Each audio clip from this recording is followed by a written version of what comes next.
Алматылық дәрігерлердің көмегіне мұқтаж болған әйелдің халі өте ауыр.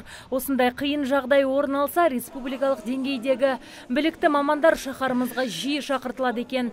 Тіпті осыған дейін апаттан көз жұмған ақ халаттылар арнайы шақыртумен Шымкентке бірнеше рет келіп кеткен. Реаниматологтардың сөзінше, әйелдің босанғанына 2 аптадан астам уақыт өткен. 6-шы баласын дүниеге әкелген 30 жастағы келіншектің беті бері қарамағандықтан аудандық дәрігерлер науқасты облыстық ауруханаға жөнелткен. Жасананың сәбиі қазір Түркістанда.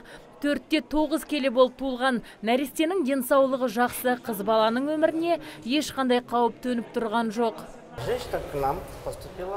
Босанған әйел біздің ауруханаға Түркістаннан 2 қазан күні келіп түсті.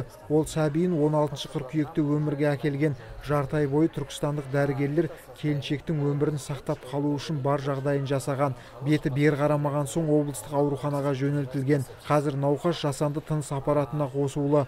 Жағдай өте ауыр. Оған өкпе циррозы немесе гепатит деген диагноз қойылды.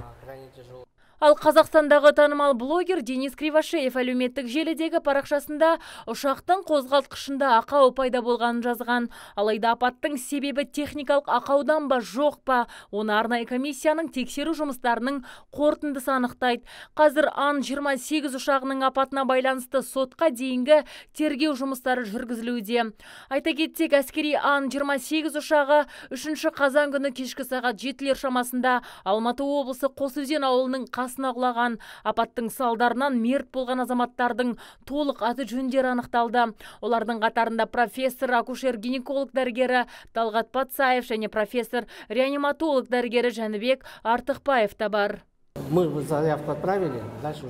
Біз дәрігер шақырту үшін республикалық санавиацияға өтініш тастадық. Ары қарай олар шешеді. Өкінішке орай алматылық дәрігерлер науқасқа жете алмай көз жұмды. Науқастың жай-күйін телемедицина арқылы, яғни ғаламтор желісіне қосылып, тікелей эфир арқылы өзге өңірдегі білікті мамандардан кеңес алу үшін бірнеше дәрігерлерге көрсетіп сөйлестік. 2017 жылдың сәуір айында республикалық санавиация орталығы директорының орынбасары жемқорлыққа қатысты ұсталған болатын. Бұл іске East Wing әуе тасымалдаушысы компаниясында қатысы бар екендігі белгілі. Сыбайлас жемқорлыққа қарсы іс-қимыл агенттігінің мәліметінше, науқасты тасымалдау қызметіне қол жеткізу үшін East Wing акционерлік қоғамның басшысы да экс-шенеунікке қомақты қаржы беріпті.